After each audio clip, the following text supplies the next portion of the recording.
de forma bem consistente, de que não existe nada documentado. Então, a pesquisa está sendo feita, está sendo levantada no Arquivo Histórico de Rio Claro, através da Cúria. O Monsenhor Jamil que tem colaborado muito nesse sentido e que também ele, por ser um historiador, também tem algumas coisas já, né, levantadas nesse sentido, né? A própria questão aí do Barão, que até recentemente era tido, de certa forma, como um herói, e no levante que fizemos da história tem pouco de herói, quase nada de herói.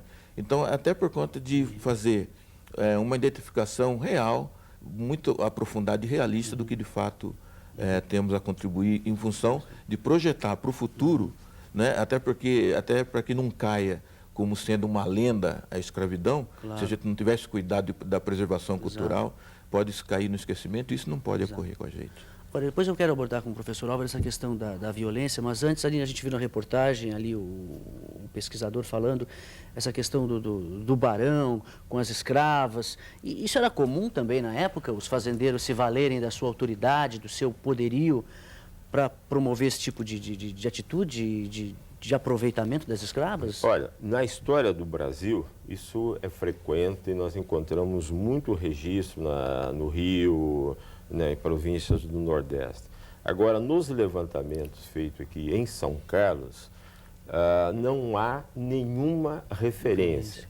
Porém, isso não significa que não tenha ocorrido. Um outro dado é que, pelo registro de nascimento, né, então você vê, pelos registros ali da Cúria, às vezes por declarações de abrir mão, você vê que pessoas ligadas ao fazendeiro e pessoas ligadas a ele eram pais de crianças. Então você, é claro, é um modelo. Você deduz, né? Você deduz que há uma... Claro. Muito bem, a gente vai fazer mais uma vez o nosso intervalo, voltamos um instantinho, até já.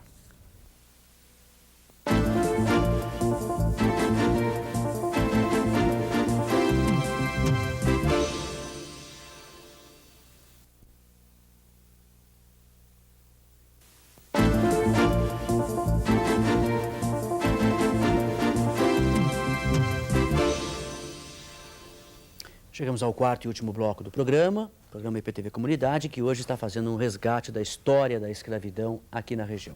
Vocês veem agora com o professor Álvaro uma outra questão que o senhor falou, a questão da violência, muito presente, não é? Enfim, com os nossos escravos.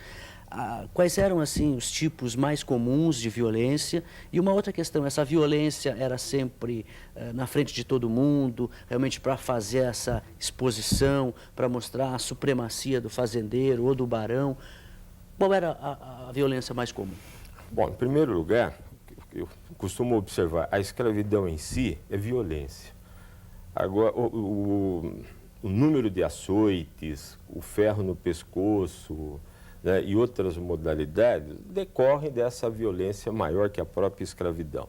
São Carlos, na história, parece como não tendo violência, mas os autos que nós localizamos, alguns apontam, até brevemente, rapidamente eu vou citar um caso ocorrido na fazenda do João Alves, marido da dona Alexandrina.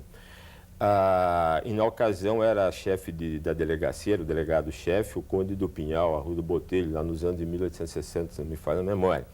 Há entre aspas, um suicídio na fazenda do Alckmin, né, do marido da dona Alexandrina, do João Alves. Em síntese, apareceu o negro, ele entregou o corpo às autoridades dizendo que ele havia se suicidado. Aí depois apurou-se, questionou-se, né, e chegou-se à seguinte conclusão, que numa noite ele teria chamado a atenção de um negro porque foi informado que ele estava convivendo com uma mulher de um outro. E ele disse que iria à reza e depois da reza ia conversar, ia punir o negro. No dia seguinte aparece o cidadão suicídio, mas pelo laudo, né, médico, ele precisaria ter feito uma ginástica, entrando de um lado do pescoço e saindo embaixo, transpassando. Ninguém se suicida desse jeito. E aí o Conde do Pinhal, o delegado, exige a presença dos escravos que teriam presenciado. Ele se nega a apresentar, dizendo que ele não tinha que dar satisfação, não ia mandar ninguém. E aí o Conde pressiona ele vai em São Paulo, escreve um artigo, ou manda escrever um artigo publicado no jornal A Lei, dizendo o seguinte, que o conde era um grande matador de escravos. E aí é arquivado o processo. Então, eu acho que esse auto, né, este processo em si, já mostra bem o né? Porque, como eu disse, a violência, o negro é uma propriedade privada, do âmbito privado. As mulheres também apanhavam? Olha, aí você, como eu disse, você não tem nenhum registro, mas com uma violência disseminada, você tem a forma. Você vê, a senzala da mulher, da mucama, é no porão normalmente. Você vai aqui ainda no prédio do Cunha Bueno, você vê embaixo da cozinha um ambiente sem condições de higiene, sem nada, uma pequena abertura. A gente viu ali na imagem da reportagem em Rio Claro que comiam no chão. Exatamente. Ali, né? Então você vê, aí não tem sexo, não tem idade. Né? Então a violência, ela está presente, ela não aparece publicamente, a não ser quando é muito visada. Em Rio Claro há vestígios assim de como se dava essa violência, Quintino? Principalmente nas imagens agora, um pouco da reportagem, demonstra exatamente toda essa gama de violência, principalmente nas coisas básicas para que um ser humano possa ter uma condição de vida digna. E eu compactuo com o professor quando ele diz a questão que a escravidão já é uma violência extremada. Né? E se você analisar que ao longo do tempo, nós estamos em 2004, e os efeitos da escravidão ainda persistem na desigualdade social, na exclusão, né? Então essa violência ainda existe se você analisar... Apesar de 116 anos da abolição. Com tudo isso, né?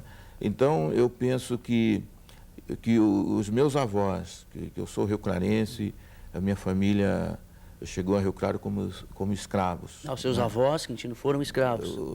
A mãe dos meus avós e o pai dos meus avós. Os bisavós. Os bisavós. Foram escravos, trazidos da Bahia como escravos, né?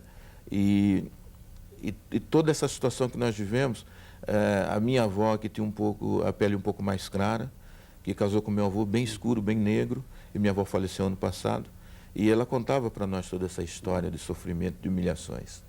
E isso é uma violência, porque a minha avó, ela foi de tal forma, sofreu a violência também psicológica, que ela considerava que negro tinha que ser subalterno mesmo, tem que ficar na condição de inferior, até porque não teria nunca condições de galgar um posto de igualdade com a sociedade um pouco mais civilizada.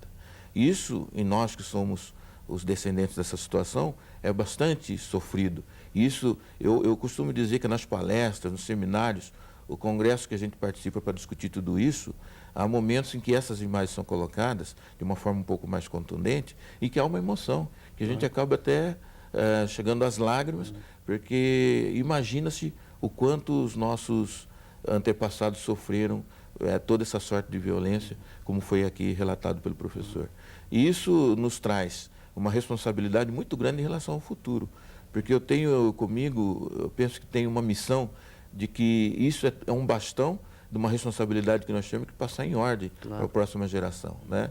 Eu discuto sempre isso, de haver uma responsabilidade da iniciativa privada, dos órgãos do governo, do judiciário, para que haja um interesse não só no discurso, mas na prática, de melhorar toda essa situação, porque isso é resíduo, é efeito de um passado que não traz glória para nenhum de nós. É o que se fala, né?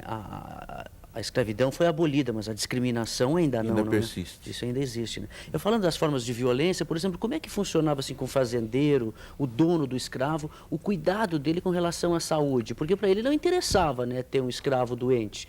Não estou querendo dizer que na época ele tinha que dar um plano de saúde para o escravo, não. Mas ele tinha um cuidado, professor? É o mínimo. Porque se você encontra alguns dados, né, até de recibos de médicos, dentista, né, de cuidados escravos, você tem, como se diz, eu diria, o mínimo necessário para manter a máquina viva.